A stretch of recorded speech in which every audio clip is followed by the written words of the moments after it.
안녕하세요. 네, 안녕하세요. 네. JCO 행사에는 여러 번 참석은 해봤는데 발표는 처음입니다. 예, 뭐 적진 이런 생각은 전혀 안 들고요. 예, 같은 시대를 같이 살아가는 한 명의 엔지니어로서 정말 공감하는 느낌으로 진행을 해보도록 하겠습니다. 저는 한국 마이크로소프트에서 윈도우즈 쪽 비즈니스하고 개발자 지원을 맡고 있는 김영욱입니다. 네, 반갑습니다. 그 회사에서 저를 지칭하는 단어들이 몇 가지가 있는데요. 그 첫 번째가 뭐 에반젤리스트, 윈도우즈 앱 담당자, 그리고 이런 단어들이 요즘 많이 붙기 시작합니다. 밀덕이다 이런 얘기들이 나옵니다. 밀리터리 오덕후의 약자죠. 그 오덕후가 참 몇 가지 종류가 있는 것 같아요. 보통 오타쿠라고 하는 일본 오덕들은 뭔가 좁은 데서 자기만의 것을 자꾸 수집하는 컬렉터의 역할을 하죠. 그래서 그걸 안고서 삽니다. 근데 밀리터리 오덕후들은 모여서 공부를 합니다. 그래서 이게 몇 년도인지, 이게 사양은 어떻게 되지 해서 서로 지적질하고, 지적질하면 이제 서로 감사하고 그렇게 합니다. 근데 역시 덕 중의 덕은 양덕이라고 하죠. 그렇죠? 서양 오타쿠는 모여서 공부만 하지 않고 직접 만들어 보죠. 그래서 제가 만난 서양 오덕후 중에 한 명은 스타워즈 동호회에 있는데 그 안에서 R2D2를 만들고 있더라고요. 그래서 R2D2를 만드는 사람이 몇 명 정도 되냐 하니까 한 3만 명 정도 된대요. 그래서 3만 명을 공급하기 위해서 그 R2D2 프레임을 전문적으로 제작하는 업체가 있어요. 그래서 한 50만 원 정도 주면 거기 모터 달고 리모컨으로 R2D2를 조정할 수 있답니다. 그리고 한 200만 원 정도 드리면 거기 빔 프로젝트를 넣고 앞에 레이나 공주를 쏠 수 있답니다. 네. 그리고 약 500만 원 가까이가 들면 거기 이제 암칩 달고 여러 가지 작업들을 해서 음성 인식도 하고 사람 안면 인식도 해서 자기를 쫓아오게 만들 수 있답니다. 그래서 왜 그러세요? 라고 묻고 싶었으나 저도 물을 수 있는 처지는 아니라서 그냥 참고 넘어갔습니다. 어쨌든 저는 회사 안에서는 밀덕이고요. 그리고 어떤 식으로 밀덕으로 살아가는지 궁금하신 분들은 얼마 전에 블루투스 안넷에 기사가 나온 게 있습니다. 꽃보다 밀덕이라는 제목으로 뽑아준 그 기사를 잘 찾아보시면 될 것 같습니다. 이 전쟁사는 참 이 엔지니어들이 참 좋아하는 분야 중에 하나입니다. 전쟁사 좋아한다고 얘기하면 저도 참 좋아하는데요 라고 하시는 분들이 꽤 있는데 인풋과 아웃풋이 굉장히 선명합니다. 잡스가 죽었더니 어떻게 됐다더라 뭐 이런 식으로 굉장히 어떤 사건에 따라서 전개되는 게 굉장히 분명한 게 바로 이 전쟁사하고 IT인 것 같습니다. 그래서 오늘 첫 번째 이야기는 포클랜드 이야기를 시작을 하려고 합니다. 포클랜드 다 아시죠? 네, 감사합니다. 이로써 제가 점점 더 밀덕이라는 느낌이 들기 시작합니다. 분명 포클랜드 기사도 많이 나오고 했는데 1982년에 포클랜드 전쟁이 발발했습니다. 지금 나오고 있는 이 사진이 타임즈의 기사로 나왔던 사진입니다. 이 포클랜드란 이 섬은 섬이거든요. 두 개의 큰 섬으로 이루어진 제도입니다. 그래서 포클랜드 제도라고 하는데 이 포클랜드 제도는 원래 영국 사람들이 살고 있었어요. 근데 이 위치가 어디 있냐면 아르헨티나 있죠. 남미 쪽에 아르헨티나 동쪽으로 600km 떨어진 곳에 섬이 두 개인데 거기 영국 사람들이 2000년 전부터 살고 있었던 겁니다. 참 영국 사람들의 오지랖은 대단하죠. 별의별 곳에 다 살고 있었습니다. 근데 아르헨티나 사람들의 느낌에는 뭔가 마음에 안 드는 거예요. 저거 뭔가 가까운데 저거 우리 섬인데 마치 대마도가 우리나라 섬 같은데 일본 애들이 살고 있는 그런 느낌 있잖아요. 그래서 뭔가 저걸 한번 문제를 일으켜야 되겠다라고 생각을 했던 겁니다. 지금 앞에 보이는 이 그림이 포클랜드라는 섬의 전경입니다. 실제로는 어떤 경제적인 가치도 그렇게 크지 않고요. 섬 자체도 그렇게 크지 않은 그런 섬입니다. 근데 영국 같은 경우는 원래 대양 해군의 꿈을 실현하고 있던 나라였죠. 그래서 중간중간에 대서양, 인도양, 태평양 등에 있는 섬을 하나씩 점유함으로써 그걸 경유해서 갈 수 있는 경제적인 가치를 굉장히 크게 보고 있었던 겁니다. 그래서 저기에도 몇천 명 안 됐지만 영국 사람들이 살고 있었습니다. 지금도 살고 있어요. 근데 위치가 여기 보시면, 자, 이게 되나요? 위치가 여기 보면 여기 있는 게 바로 포클랜드 섬입니다. 여기가 아르헨티나고요. 누가 봐도 이거 아르헨티나 섬같이 생겼잖아요. 근데 영국 거예요. 그래서 1982년에 아르헨티나 군부는 내부적으로 굉장히 시끌시끌했습니다. 그래서 그 문제를 외부로 돌리고자 기습적으로 저 섬을 점령해 버립니다. 대개 보면은 내부의 문제를 외부로 돌리기 위해서 일으킨 전쟁들은 대부분 다 실패합니다. 가장 대표적인 예가 바로 임진왜란이었죠. 성공할 뻔했는데 실패했던 전쟁. 어쨌든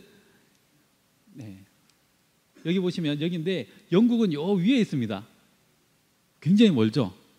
저 키로수가 13,000km 정도 나옵니다. 이렇게 하면 느낌이 안 오니까 우리는 또 느낌 알 수 있게 또 설명을 해드려야 되죠. 느낌 아니까. 그렇죠. 여기 위치에서 우리나라에서 직선거리로 로마까지 가야지 13,000km가 나옵니다. 굉장히 먼 거리예요. 그래서 저 사건이 터지자마자 그때 당시에 그 영국의 수상이 마가렛 대처였습니다. 얼마 전에 작고하셨죠. 대처가 저 사건이 터지자마자 바로 선전포고를 합니다. 그러고 나서 함대를 조직해서 47일 동안 항해를 해서 저기 가서 전쟁을 합니다. 그리고 그 전에 미리 또 잠수함들 먼저 보내서 사전 정찰하고 준비를 다 끝내놓습니다. 근데 문제는 이렇게 싸움이 터지자마자 가장 긴장했던 나라는 어디였냐면 미국이었습니다. 미국의 입장에서는 아르헨티나도 중요하고 영국도 중요했어요. 영국하고는 뭐 원래부터 좋은 관계였으니까 중요했지만 아르헨티나는 천연 자원들이 많았거든요. 그래서 아르헨티나하고도 친하게 지내야 됐어요. 그래서 헤이그라는 사람을 보내서 중재를 하려고 합니다. 그 뭐 경제적 가치도 없고 몇 명 안 사는데 그냥 적당히 정치적으로 타협하시고 물러서시죠라고 설득을 한 거예요. 그때 마가렛 대처가 딱 한마디 합니다. 제가 볼 때는 하와이도 똑같은데요 라고 한마디를 합니다. 절대 물러서지 않겠다는 얘기를 하죠.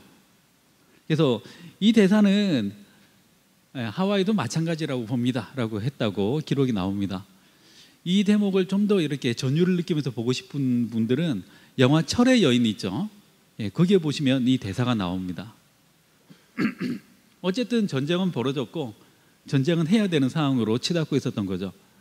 근데 영국도 마찬가지고 아르헨티나도 마찬가지고 그때 당시 항공모함을 다 가지고 있었습니다. 이렇게 크든 작든 항공모함을 다 가지고 있었어요. 그래서 영국 같은 경우는 항공모함 2척을 여기다가 급파를 합니다. 항공모함 2척에다가 컨테이너선을 1척을 보내요. 그 이유는 제가 좀 이따가 설명을 해드리겠습니다. 근데 그냥 언뜻 생각해도 영국하고 아르헨티나하고 싸우면 누가 이길까요?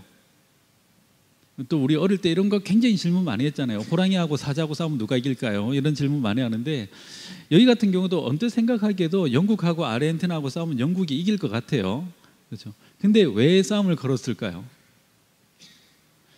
물론 이제 믿고 있었던 구석이 하나 있었어요. 아르헨티나도 믿고 있었던 구석이 바로 이겁니다. 이걸 보여줬던 누가 좌약이라고 하는데 미사일입니다. 그분한테 똥침을 놓고 싶은 충동을 참았습니다. 아무튼 저 미사일이 뭐냐면 프랑스제 미사일인데 액조세라고 하는 대함 미사일입니다. 저걸 빵 쏘면 비행기나 배에서 발사하면 바로 배를 추적해서 가서 때리는 유도 미사일입니다. 그 전에는 이런 대함 미사일이라는 존재 자체가 없던 시절에 프랑스가 제일 먼저 만들어서 가지고 있었던 거예요. 그걸 아르헨티나가 몇 발을 사가지고 온 겁니다. 어차피 배로 올 거니까 배가 못 오게 미사일을 가지고 있으면 유리할 거다라고 생각을 했죠. 그래서 프랑스제 비행기도 가지고 있었어요. 그래서 비행기를 한 두어 대 띄워가지고 미사일을 딱 2발 쏴봅니다. 근데 한 발은 빗나갔어요. 근데 다른 한 발이 정확하게 명중을 합니다. 지금 화면에 보이는 이 배가 셰필드라는 영국제 대공 구축함입니다.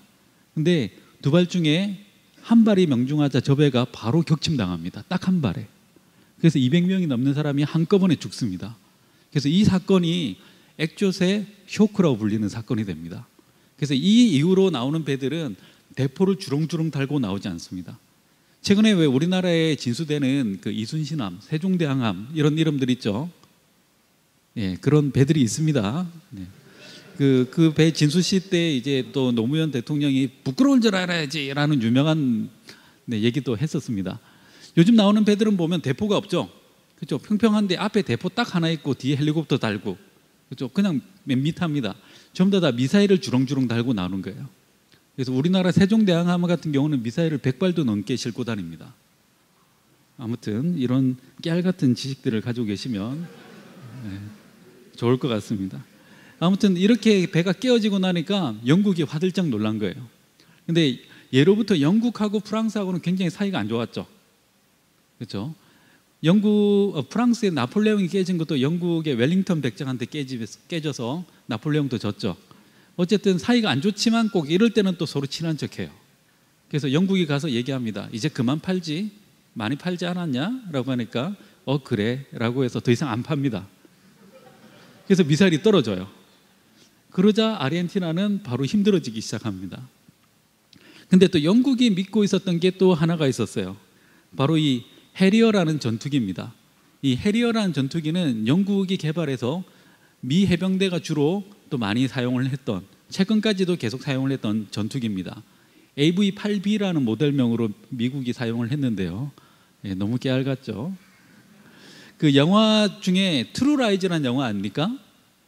트루라이즈라는 그 영화에 보면 건물 사이에 수직으로 이렇게 떠올라서 기관총 쏘고 미사일 쐈던 비행기가 있습니다. 그게 바로 저거예요. 세계 최초의 수직 이착륙 비행기입니다. 이제 폭장량은 얼마 안 돼요. 보통 우리나라에서 쓰고 있는 그 F-15K가 한 10톤 정도 달고 나를 수 있는데 쟤는 한 2톤밖에 못 답니다. 그러니까 500kg짜리 폭탄 4개 달면 더 이상 못 단다는 거죠. 그럼에도 불구하고 저 비행기가 효과적인 건 저 비행기는 테니스 코트장 정도 사이즈만 있으면 이착륙이 가능합니다. 이건 정말 충격과 공포예요. 여기 계신 분들 굉장히 절대적으로 남자들의 비율이 높습니다. 그렇죠? 대부분 다 군대를 나오신 분들이 압도적으로 많으실 거고 그 중에서도 압도적으로 일빵빵이 많을 거라고 생각을 합니다. 그렇죠? 보병, 소총수. 근데 소총수끼리 열심히 총질하고 있는데 상대방 뒤에 비행기가 한 대 딱 떠오르는 순간 어떤 생각이 들까요? 네. 자, 용서하시고 들으십시오. 좋댔다 라는 생각이 들겠죠. 근데 실제로도 그랬다는 겁니다. 어디에서나 조그마한 공간만 확보되면 바로 무기 달고 연료 주입해서 바로 떠올랐다는 거죠. 그래서 필요할 때 그때그때 바로바로 폭격을 가했다는 겁니다. 그래서 영국은 교두보는 확보되면 그 다음부터는 조금씩 전진하면서 지속적인 근접 지원을 받았습니다.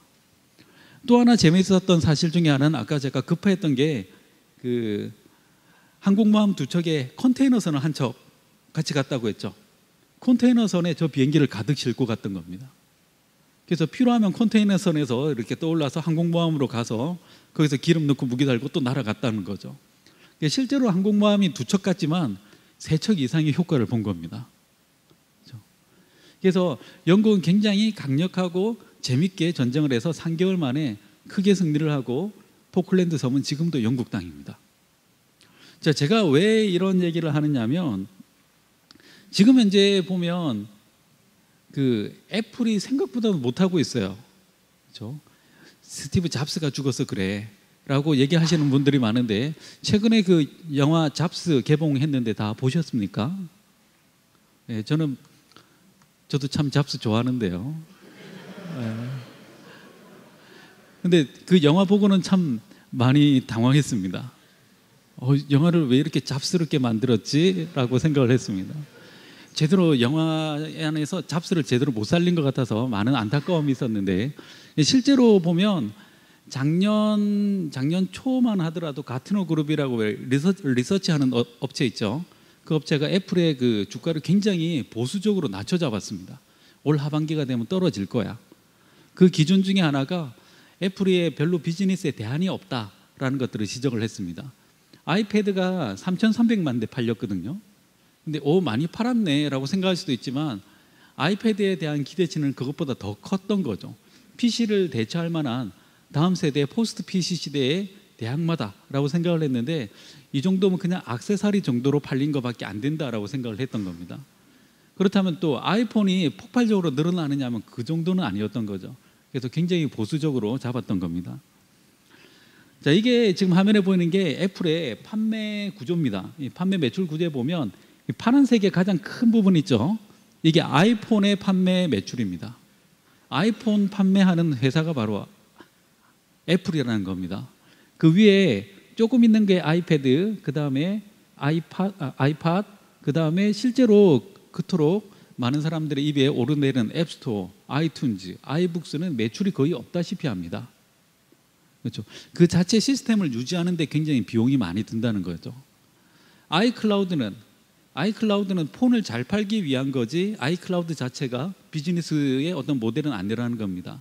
심지어는 아이클라우드가 애플이 서비스가 하고 있지 않습니다. 애플은 그냥 데이터 센터를 지었다는 건 뭐냐면 그 데이터를 유지하기 위한 공간이고 실제로 네트워크는 글로벌 망에 임대를 해서 써야 됩니다. 그래서 그게 지금 어느 업체를 이용하는지는 제가 차마 말씀을 못 드리지만 아무튼 그 원래 거리수로 한 2,000km 이상 떨어지면 데이터의 레이턴시가 다 생겨요. 그래서 CDN도 사용하고 여러 가지 글로벌 업체하고 연동을 하는데 아무튼 애플은 어쨌든 아이폰을 열심히 팔아야 먹고 사는 업체다라는 겁니다.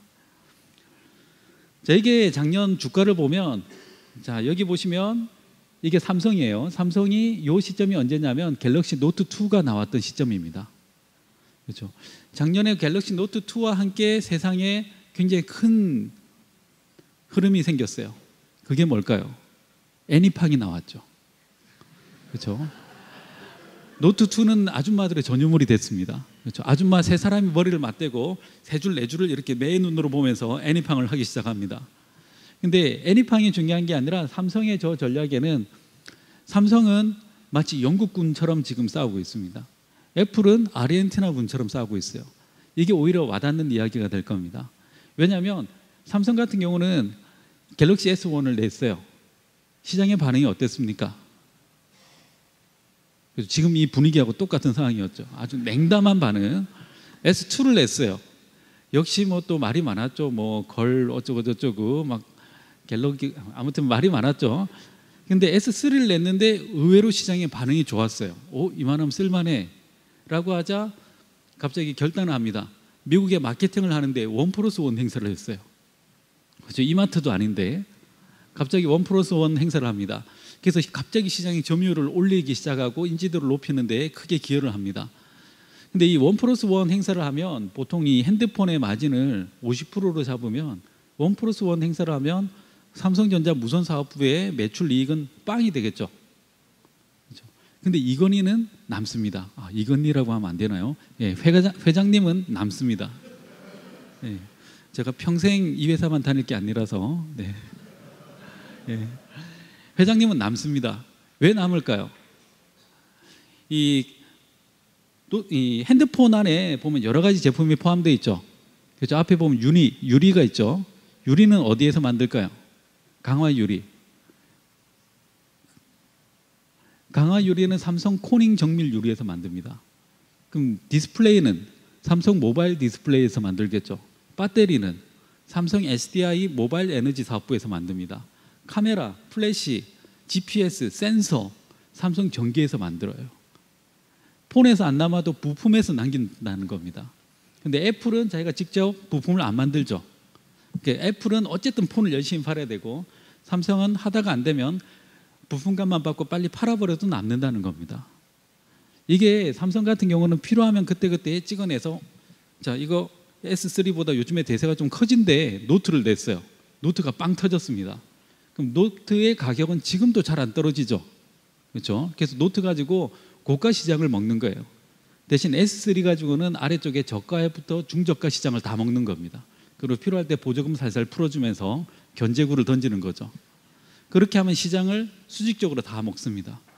내친김에 올 초에 뭘 냈습니까? 야, 이거 노트도 성공했는데 더 키워볼까? 그럴까? 한 거죠.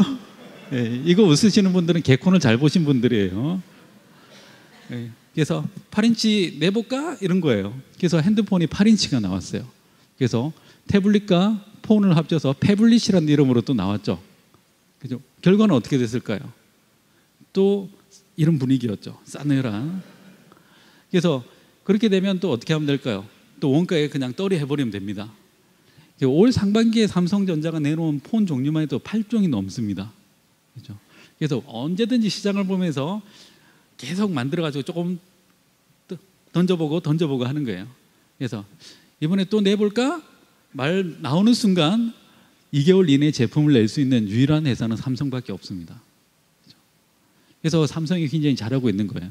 근데 애플 같은 경우는 액조세 미사일하고 똑같은 아이폰이에요. 하나를 굉장히 잘 만들긴 한데 하나의 제품을 가지고 모든 사용자를 다 만족시킬 수는 없습니다. 애플이 시장에서 27% 이상 넘어간 적이 없어요. 왜 27%가 중요하냐면 초기에 이제 여기도 몇 명 보이는데 디덕이라고 하죠. 디지털 덕후들. 뭔가 나오면 제일 처음 먼저 써보고 막 욕하고 하는 사람들. 예, 그런 사람들이 보통 시장에서 2%입니다. 2%. 아, 나는 2% 안에 들겠구나 라는 생각을 하셔도 괜찮으신 분들이 있는데, 그거 말고 이제 어느 정도 이제 좀 뒤따라가는 좋다더라 하면 일단 4% 쓰는 분들이 한 10% 정도 됩니다. 그리고 10%에서 20% 사이에 약간 갭이 있어요. 그러고 나서 27%까지 딱 올라가면 대중화의 길로 넘어갑니다.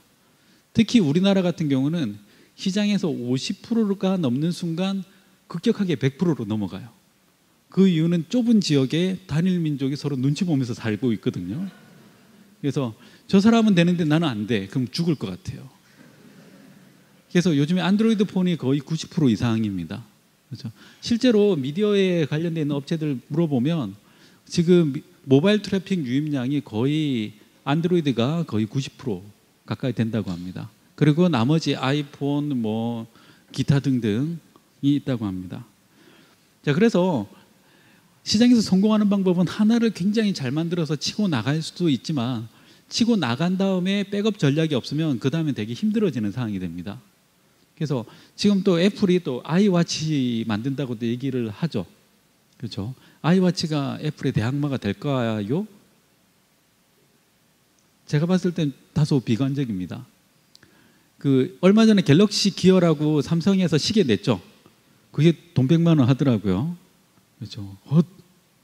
저 돈 주고 저걸 왜 살까라는 생각이 들었는데, 아이워치도 이걸 돈 100만 원씩 받고 팔지 않는 이상은 매출이 전체 매출에 미치는 영향 자체가 극히 미미합니다. 그거 팔아가지고는. 그래서 뭔가 또 다른 형태의 급격한 대항마를 만들어내지 않으면 당분간은 애플의 약화는 계속 보입니다. 자, 이번에는 포클랜드는 저기 아르헨티나 이야기였고 이제 우리나라 이야기를 해보려고 합니다. 살수대첩. 살수대첩하면 떠오르는 사람이 있죠. 누굴까요? 다들 굉장히 헷갈려하세요. 을지문덕이 강감찬인가, 귀주대첩은 이순신인가 막 헷갈려요. 근데 이제 오늘 딱 이걸로 정리하는 겁니다. 살수대첩은 고구려고 귀주대첩은 고려입니다. 그리고 귀주대첩은 고려의 강감찬입니다. 예. 차 타고 가다 보면 왜 꼭 옆에서 드립 막 들립니다. 이렇게 지하철 타고 가다 보면 너 어느 학교 나왔니? 낙성대 나왔어. 이런 사람들 있죠. 이제 그만 좀 했으면 좋겠어요. 근데 그 낙성대가 떨어질 낙에 별성자를 써서 별이 떨어진다는 뜻입니다. 중국 사신 중에 한 명이 유명한 사람이 우리나라에 왔다가 별이 떨어졌대요. 그래서 별이 떨어진 데를 찾아간답니다. 무슨 동방박사도 아닌데. 그래서 찾아갔더니 거기 사내아이가 태어났어요. 그 사람이 강감찬이었습니다. 그래서 강감찬의 사당이 있는 곳이 낙성대입니다. 예, 더 이상 드립은 그만하시고요. 낙성대 출신이야 이런 거 하지 마시고요. 예. 그래서 어쨌든 오늘은 살수대첩 이야기를 하려고 합니다.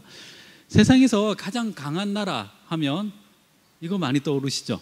스파르타, 맨날 하하가 개그 소재로 사용하는, 실제로도 굉장히 강했고 일당백의 민족이었습니다. 스파르타. 스파르타 하면 얘가 떠오르죠. 무슨 호모같이 나온, 예. 페르시아의 황제였던 크세르크세스라는 인물입니다. 여기 영화에서는 저렇게 막 귀고리하고 코골이하고 이렇게 약간 게이처럼 나왔지만 실제로는 그 당시로서는 굉장히 뛰어난 왕 중에 한 명이었습니다. 엄친아 같은 왕이었는데 페르시아 전쟁에서 지면서, 페르시아 전쟁에서 만약 페르시아가 이겼으면 역사의 축은 동양을 중심으로 돌아갔을 거라고 합니다. 근데 그때 우통 까고 몸 좋은 애들이 몸빵을 하면서 막아냈죠. 그렇죠? 그러면서 역사가 서양 중심으로 돌아가면서 제가 저 모양이 된 거예요. 그렇죠? 그러면 참 안타까운 크세르크세스입니다. 근데 이 스파르타보다도 더 강한 민족이 있었습니다. 누굴까요? 로마. 네, 아닙니다. 지금 제가 무슨 얘기를 하려고 할까요? 네, 여기 몽골 아닙니다. 여기 고구려 정답입니다. 네, 마우스는 마이크로소프트 마우스도 참 좋은데요. 네. 깨알같이 PPL을 집어넣고 있습니다. 네. 이 스파르타보다도 훨씬 더 강했던 나라가 바로 고구려입니다. 감히 고구려라고 얘기를 할 수 있는 그 이야기를 지금부터 하려고 합니다. 이 고구려가 왜 강했냐? 자, 이 사람이 누구냐면 수문제라고 하는 인물입니다. 이 수문제는 300년 만에 중국 천하를 다 통일했어요. 어마어마한 사람이죠. 중국 천하를 300년 만에 통일을 하고, 그리고 중국 최고의 황제 자리에 올라갑니다.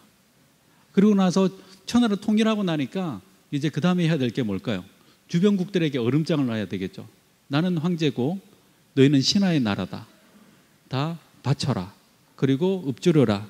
이렇게 협박을 하기 시작합니다. 그래서 베트남, 몽골, 백제, 신라 다 수긍을 합니다. 그런데 딱 한 나라만 여기에 대고 반박을 합니다. 뭐라고 했을까요?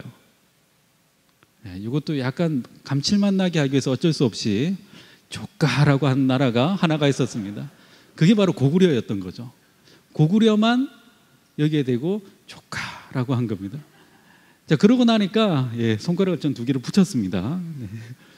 그러다 보니까 이 수나라의 입장에서는 이 수문제가 통일했던 이 수나라의 입장에서는 고구려는 어떤 케이스일까요? 그렇죠. 시범 케이스가 된 겁니다. 어쨌든 저 나라를 한번 제대로 길들이지 않으면 주변 나라들이 가만히 있지 않을 거다라고 생각을 한 겁니다. 그래서 고구려하고 전쟁이 벌어지죠. 그래서 역사적으로 보면 이 수문제가 30만 대군을 이끌고 고구려로 진격했다라는 기록이 있어요. 근데 그 뒤에 기록이 없습니다. 그 뒤로 전염병으로 좀 죽었어 이런 기록만 있지 어떻게 되었다라는 기록이 없습니다. 그래서 역사학자들은 고구려에 가서 다 죽었다라고 생각을 하는 겁니다. 근데 이 수문제라는 이 사람 밑에 아들이 있었는데 이 북한에도 보면 김정은이 삼남 김정은이었죠.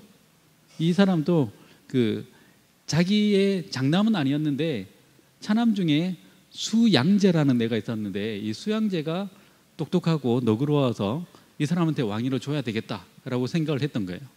그러고 나서 수문제가 시름시름 앓자 수양제가 이제 완전히 기구만장해가지고 이미 지가 왕인 듯이 행동을 하기 시작하는 겁니다. 그러자 아빠가 쟤는 아무래도 안 되겠어 라고 장남한테 왕위를 주려고 하자 이 차남이 군사들을 이끌고 가서 장남과 아빠를 죽이고 왕이 됩니다. 일단 시작부터가 피바람이 불기 시작하죠. 그래서 이 사람의 아들인 수양제가 이제 수나라를 통치하기 시작하는데 이 사람도 굉장히 똑똑한 사람이었어요. 중국에 있던 강들 있죠. 장강, 황하강 이런 강들을 다 운하로 연결하기 시작합니다. 그렇죠. 우리나라에서도 운하 되게 좋아하시던 분 계셨는데 왠지 녹색의 음료수가 생각이 나네요. 자, 어쨌든 역사는 돌고 도는 것 같아요. 그런 거 보면 운하 좋아하면 끝이 안 좋더라고요. 위험한 발언을. 어쨌든 이 운하를 다 연결했습니다. 운하를 연결해서 어떤 효과가 있냐면 운하를 연결하면 굉장히 적은 비용으로 그 중국 넓은 대륙에 남북 동서를 다 연결할 수가 있습니다. 그리고 또 전쟁하기에도 굉장히 용이해지는 거예요. 그래서 식량과 군사를 운송하기가 굉장히 좋습니다. 그래서 굉장히 큰 대업들을 했는데도 불구하고 수양제 마음속에 항상 계속 걸리는 게 있는 거예요. 그게 바로 고구려였던 겁니다. 그래서 고구려하고 한판 제대로 떠야 되겠다라고 생각을 한 거예요.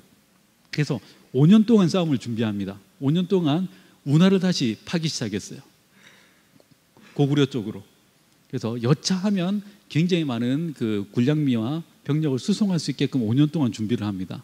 그리고 준비를 해서 5년 만에 진격을 하기 시작하죠. 진격의 수나라. 근데 그때 보낸 병력이 113만입니다. 그렇죠. 하나, 둘, 세기도 힘든 숫자죠. 113만. 그래서 한 부대씩 출발을 시키는데 출발시키는 데만 40일이 걸렸습니다. 그리고 그 길이가 24km가 됐대요. 그래서 24km 하면 또 와닿지 않잖아요. 그래서 제가 또 지도상에 찾아봤어요. 찾아봤더니 그 영종도 공항 있죠. 거기서 상암동 월드컵 경기장까지가 24km입니다. 그래서 거기를 사람이 이렇게 쭉 부대가 줄 서 있다고 생각해 보세요. 실로 어마어마한 전쟁이었죠. 아직까지 113만이라는 숫자가 와닿지 않죠. 그렇죠? 페르시아 전쟁이 몇십만 안 됩니다. 그리고 또 삼국지의 가장 핵이 어디입니까? 적벽대전이죠. 적벽대전 때 조조가 데려간 애가 5만입니다. 그리고 현지에서 징발해서 10만을 더 채워서 15만 가지고 막 난리를 친 거예요. 앞에서 막 바람 방향 바꾸고 막 난리를 친 게 15만이었던 거예요. 근데 실제로 수나라가 끌고 간 건 113만이에요. 이건 실로 엄청난 숫자죠. 그래서 얘네들의 선봉대가 제일 먼저 도착했던 데가 요하라는 강에 도착합니다.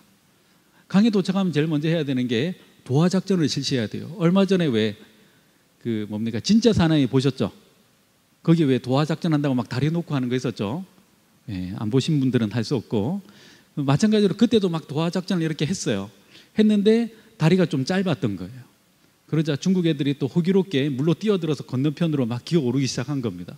그때 고구려가 건너편 언덕변에 궁수를 쫙 준비하고 있다가 화살을 다 날렸어요. 그래서 한 번의 공격에 상대방 지휘관이 다 죽고 맙니다. 그래서 거기서 한 달 동안 꼼짝달싹도 못해요. 고구려 때문에. 그래서 한 달 뒤에 본진이 와서 병력으로 그냥 밀어붙이는 거죠. 이걸 현대 용어로는 저걸린 개떼라고 하죠. 그래서 병력으로 밀어붙여서 겨우겨우 그걸 뚫고 지나가는 겁니다. 근데 거기까지인 거예요. 왜냐하면 실제로 우리가 역사책에서 어디선가 한 번은 들어봄직한 성, 요동성에 고구려가 딱 진을 치고 있는데 아무리 두드려도 이게 안 열리는 거예요. 한 달, 두 달, 세 달, 4개월이나 두드렸는데 이 성이 점점 더 안 깨어지고 있는 거예요. 그러니까 오히려 수나라가 더 큰 일이 생긴 거예요. 왜냐하면 100만 명을 먹여 살려야 되잖아요. 먹을 게 없어요. 그때 당시 고구려가 잘 썼던 전법이 뭐냐면 청야 전술이라고 하는 전술을 썼는데요. 그게 뭐냐면 곡식이나 뭐 가축을 다 걷어가지고 성 안으로 들어가 버리는 겁니다. 굶어 죽을 수 있게. 그래서 시간을 버티는 거죠.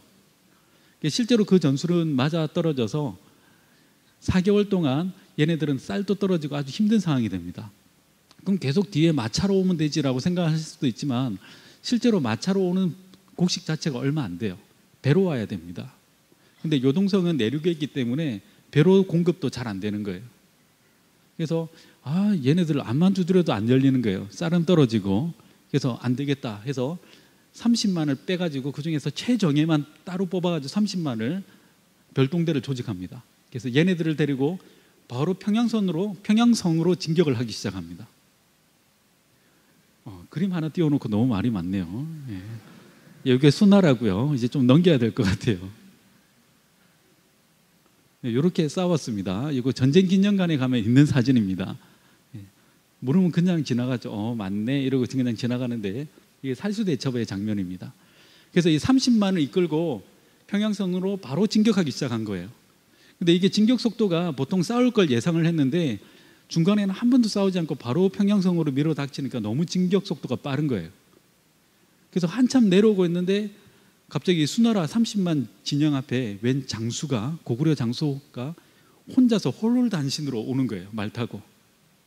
그게 누구였냐면 을지문덕이었습니다. 혼자서 수나라 군대에 찾아가요. 그래서 우리도 이제 지쳤고 항복할래. 어떻게 하면 잘 항복할 수 있게 협상하러 왔어 라고 하는 거예요. 그래서 일단은 둘이서 이제 독대를 하기 시작하죠. 그때 수나라 군의 총사령관의 이름은 우중문이라는 애였습니다. 그래서 이 우중문이 이제 서로 독대하고 이제 얘기를 하면서 을지문덕이 주변을 보니까 30만 대군이 내려오면서 너무 급하게 내려온 거예요. 먹을 것도 제대로 못 챙겨왔고 또 평양에도 성이 있죠. 평양성. 그걸 공략하려면 하다못해 사다리라도 있어야 되는 거예요. 보통 사다리에 왜 이렇게 또 앞에 문 부시는 충차 뭐 여러 가지 장비들이 있을 거 아니에요. 그런 게 하나도 없는 거예요.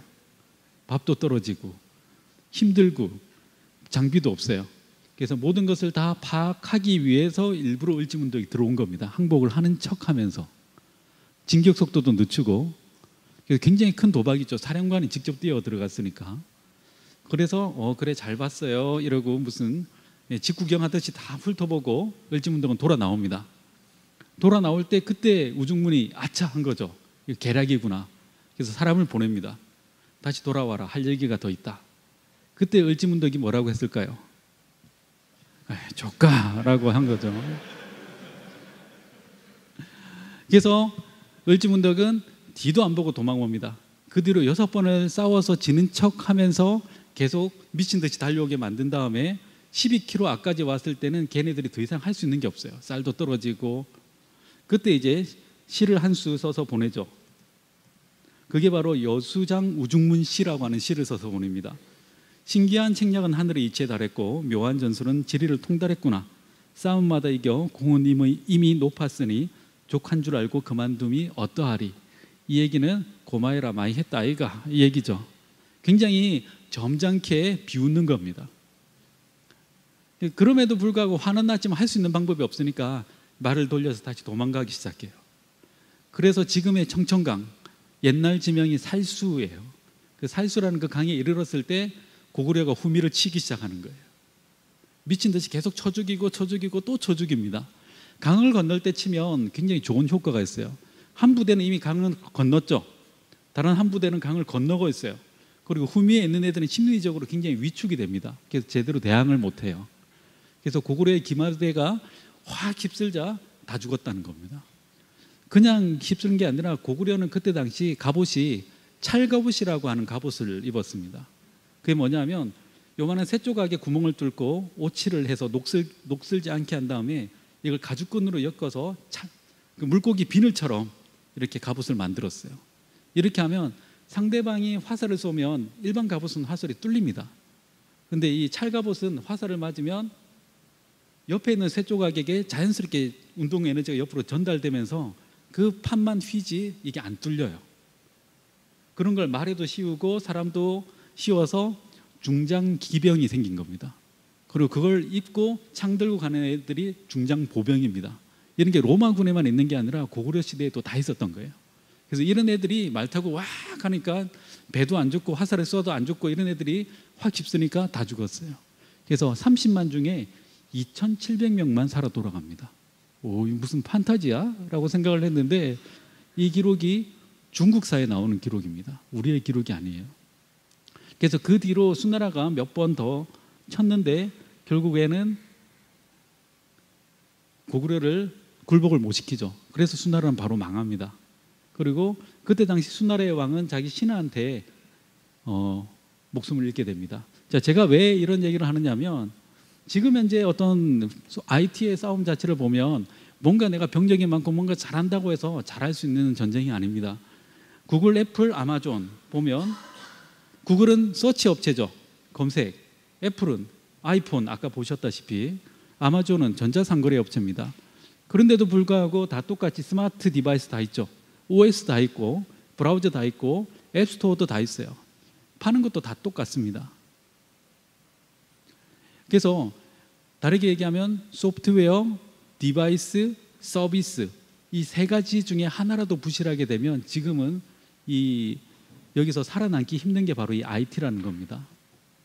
그래서 소프트웨어, 서비스, 디바이스 중에 내가 어디에 강점이 있든 그걸 가지고 극대화시킬 수 있는 전략, 이게 바로 플랫폼 전략이 됩니다. 그래서 킨들은 아마존은 킨들 파이어를 냈죠. 자기가 원하는 디바이스 전략을 펼치기 위해서. 그리고 그 기존의 킨들은 흑백이었는데 이걸 칼라로 바꾸면서 칼라 컨텐츠를 소비할 수 있는 교도부를 마련한 겁니다. 그래서 얘네들은 디바이스를 팔아서 남기는 게 아니라 사람들이 많이 쓰게끔 해서 돈을 버는 전략이에요. 전략 자체가 완전히 다른 거죠. 네, 마이크로소프트는 7조 8천억을 들여서 노키아를 샀습니다. 그렇죠. 이것도 디바이스 쪽이 부족한 전략을 채우기 위한 전략이죠. 네, 많이 도와주십시오. 자, 그리고 PC도 지금 보면 PC 시장이 줄어든다라고 생각하는데 데스크탑은 줄어든 게 맞습니다. 근데 노트북은 2008년 이후로 더 많이 팔리고 있어요. 그리고 태블릿 형태의 PC들도 2013년 올해를 기점으로 해서 데스크탑보다 더 많이 팔릴 거라는 예측들이 나오고 있습니다. 그래서 IT는 계속 형태가 바뀌어 나가고 있다고 하는 거죠. 자, 여기서 이제 제가 뭐 이런 부분들은 시간 관계상 넘어가고요.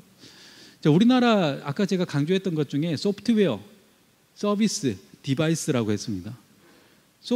일단 서비스만 놓고 보면 여러분들이 많이 사용하는 거 뭐가 있습니까? 페이스북, 트위터, 플리커. 우리나라 서비스 중에 제대로 된 게 있습니까? 예?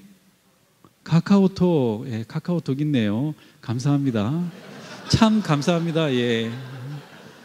그래도 네이버라고 안 한 게 참 감사합니다. 아무튼 서비스가 생각보다 우리나라는 굉장히 약합니다. 그렇죠? 약할 뿐만 아니라 거의 미미합니다. 소프트웨어 우리나라가 강국입니까? 여기 다들 소프트웨어 하시잖아요. 우리나라가 소프트웨어 강국입니까? 하나 확실한 건 디바이스는 우리나라가 강국이라는 거죠.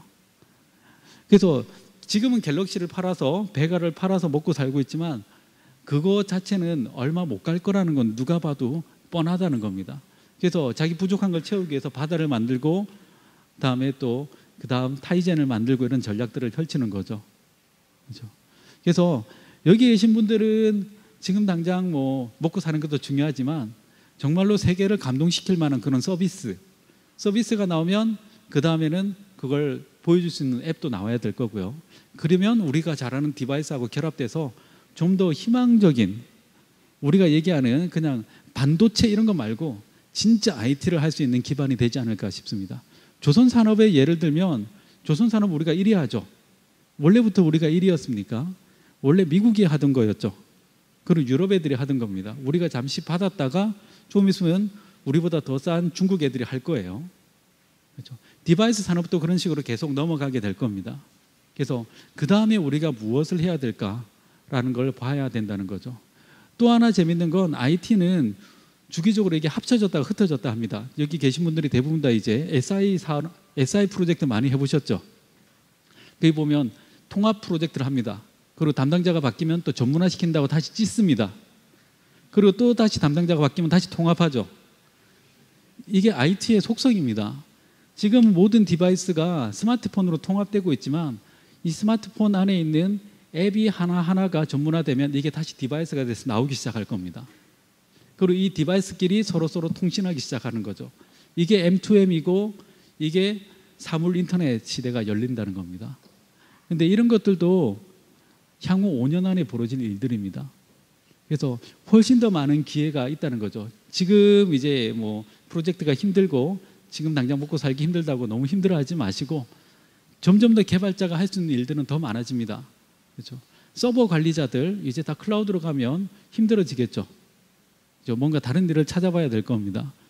점점 더 클라우드로 더 가속화될 거예요. 그런 반면에 개발자들이 해야 하고 또 할 수 있는 일들은 점점 더 많아지고 있습니다. 그런 부분에 있어서 더 좋은 기회들을 잘 찾아보시기 바랍니다. 아, 피곤해. 또 새로운 거야? 라고 생각하시지 마시고. 그래서 맨 마지막 대사는 그 영화 블랙호크 다운의 맨 마지막 자막으로 대치하려고 합니다. 전쟁은 죽은 자에게만 끝이 난다. 감사합니다.